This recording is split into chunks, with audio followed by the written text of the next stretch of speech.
Dahil bukas na po ang Salubong 2025, bantay presyo tayo ng mga pang medianoche sa ulat on the spot ni Tina Panganiban Perez. Tina? Rafi, kahit bukas na ang medianoche, nagre-reklamo ang ilang nagtitinda sa Mega Q-Mart sa Quezon City, nakakaunti pa rin ang mga namimili. Sabi ni Isabel Bautista, nagtitinda ng mga prutas, tumaas pa ang presyo ng kanyang mga paninda dahil tumaas din ang kuha niya. Ang maliit na pinya na pang dekorasyon, 20 pesos. Pero yung malaki na pwedeng pagsaluhan, ang benta niya ay 100 pesos habang 80 ang puhunan niya. Ang mga mansanas, mapag-green or red, 25 hanggang 40 ang isa. 15 pesos naman ang kada isang lemon at pongkan. Si Jerry Pablo, isang bus driver, namili na ng mga bilog na prutas kanina para panghanda sa medianoche.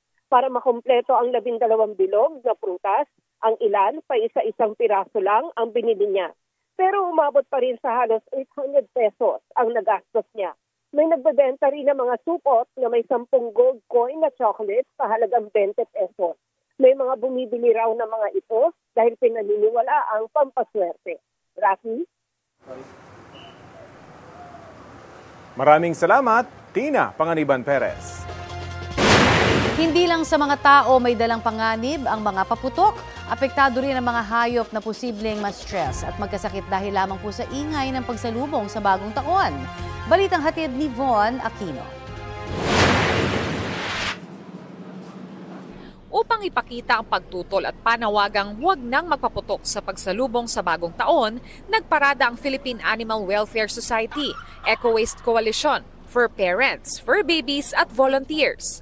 Ayon sa isang environmental specialist, ang iba't ibang kulay ng fireworks ay dahil sa mga kemikal at heavy metals na may masamang epekto sa kalusugan ng tao at sa kalikasan. Yung green, blue, purple, it includes cadmium, which is also an irritant but in the long term can cause cancer, liver, and kidney problems. And ito pong perchlorate na to, it's a persistent organic pollutant. Ibig sabihin po, even after the smokes have dissipated, these perchlorates can stay in the environment even for years.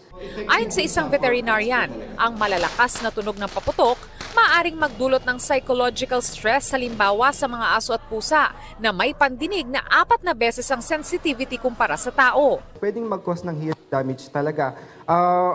Okay kung bumalik pero may mga cases talaga na nasisira na yung kanilang pangdinig po. Ang stress sa mga hayop, maaari rin daw magdulot ng sakit sa kanila. Common sa mga aso natin ang may blood parasite. Naghihintay lang yan na ma-stress ang aso para umatake sa katawan ng dogs. No? Second is viral infection. Like mga flu-like viruses, once na-stress ang aso natin, talagang nagiging opportunistic yan. Ang mga aso maaari rin daw mamatay kapag nalanghap nila ang usok mula sa mga paputok. Ipasok ninyo ang inyong alagang aso sa loob ng bahay. Ito ang humane way na pwede nyong i-offer sa inyong pet.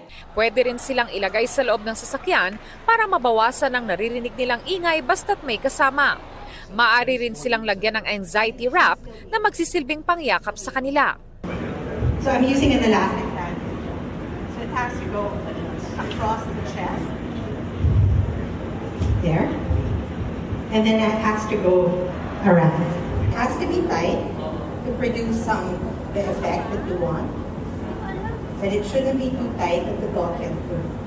Kapag natatakot ang fur babies o nanginginig sa oras ng putukan, bigyan sila ng comfort sa pamamagitan ng pagyakap at paghimas para mapakalma sila. Pwede rin silang bigyan ng laruan o treats para malibang. Dati, ang tanging alam ko lang kapag New Year, itatago natin sa mga banyo yung mga aso. Pero ngayon marami ako natutunan. Na-stress na nagbabamit siya, yung nanginginig. Yung nervyos, yun ang Yung na-experience ni Sasha dati? Oo, so dapat talaga you make it, kailangan i-care mo. Kasi kundi, baka magkasakit. Tulad ng mga tao, ang mga hayop may pakiramdam din. Kaya naman ang tamang pangangalaga sa kanila, huwag daw sanang kalimutan sa gitna ng kasiyahan sa pagsalubong sa bagong taon. Von Aquino nagbabalita para sa GMA Integrated News.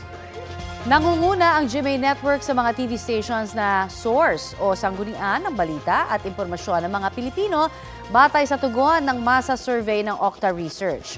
90% ang nagsabing sa GMA Network sila umaasa para sa balita at impormasyon.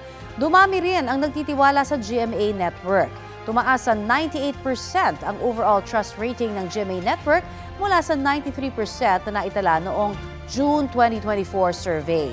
Isinagawa ang survey sa 1,200 respondents noong November 10 to 16, may plus-minus 3% margin of error.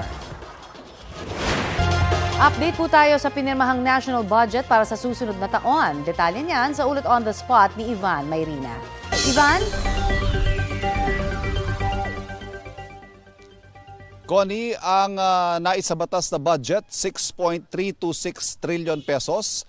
Mas mababa sa 6.352 trillion pesos na inaprobahan ng Bicameral Committee ng Kongreso. Ang 26 billion pesos na natapyas galing sa mga proyekto sa ilalim ng Department of Public Works and Highways na ginamitan ng direct veto ng Pangulo o sa madaling salita, pinabura ng Pangulo sa budget. Bukod dyan, vinito rin ang 168 billion pesos ng unprogrammed appropriations para sa kabuang 194 billion na tinapyas sa ipinasang budget ng BICAM. Ayon sa Pangulo, kailangan maging prudent, mabusisi at maingat ang pamahalaan sa pagpasa ng budget at tiyaking bawat sentimo ay magamit para sa mga development programs na inilatag ng kanyang administrasyon para sa taong 2025. Hindi raw option ang isang reenacted budget kaya kahit dalawang tulog na lang bago mag-2025 at kahit holiday ngayong araw ay hinabol ang pagsasabatas ito. Sa pinal na bersyon, Connie, ng 2025 General Appropriations Act, number 1 sa pinaglaanan ng pondo ang sektor ng edukasyon. Bigyan din lamang natin, Connie, na sektor ito at hindi lamang DepEd. Kasama na rin kasi dito ang CHED, ang TESDA, ang mga state universities and colleges at maging mga proyektong pang-infrastruktura tulad ng school buildings at mga dagdag sahod para sa mga guro. Magugunitang marami ang pumuna dahil naging mas mataas ang pondo ng DPWH sa ipinasang bersyon ng BICAM na paglabag umano sa itinatakda ng saligang batas sa dapat pinakamataas ang budget sa sektor ng edukasyon. Ang pinal na numero, 1,055 billion para sa edukasyon at 1,000,007 billion para sa DPWH. Sa usapin naman ng zero subsidy ng PhilHealth, nananatili itong zero sa pirmadong budget dahil wala na raw sa kapangyarihan ng Pangulo na mag-realign o magdagdag para rito. Pero siniguro ng pamahalaan na walang magbabago sa serbisyo at bagkus ay palalawakin pa mga ito. Ayon kay Finance Secretary Ralph Recto, sapat ang pondo ng PhilHealth. Ang usapin naman ng ayuda sa Kaposang Kita o AKAP program, hindi veto kundi conditional implementation ang ginawa ng Pangulo rito. Ibig sabihin, mas pinahigpit ang pag-release ng pondo para rito. Maglalabas daw ng guidelines ang Labor Department, Social Welfare Department at ang NEDA para matiyak na hindi magkakadoble-doble ang mga ayuda at ang mga deserving lamang ang makakatanggap ng mga ito at hindi ito magamit na instrumento para sa tinatawag na political patronage o pork barrel ng mga kongresista. Connie, tiwala ang palasyo na ang pinal na bersyon ng budget ay naayon sa saligang batas pero hindi naman daw nila mapipigilan ng kahit sino man kung sakaling may kumbusyon dito sa Korte Suprema. Connie? Maraming salamat, Ivan Mayrina. Ito ang GMA Regional TV News.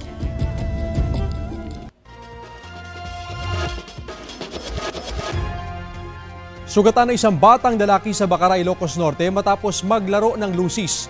Base sa pulisya, galing sa pinsa ng batang 9 anyos ang lusis. Nagtamo ng biktima ng second-degree burn at agad nadala sa pagamutan. Nasa maayos na siyang kalagayan.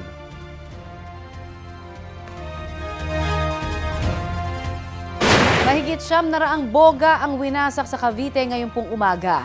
Nakumpistaya ng mga otoridad mula yan sa iba't ibang panig ng probinsya ngayong Kapaskuhan. Ayon sa Cavite Provincial Police Office at Bureau of Fire Protection, kasama rin sa mga kinumpiska at winasak ang aabot sa higit kalahating milyong pisong halaga na mga iligal na paputok gaya po ng whistle bomb, piccolo, sinturon ni Huda, sawa at triangulo. Ang mga negosyanteng nahulihan ng mga nasabing paputok ay pinagmulta ng tig 20,000 piso.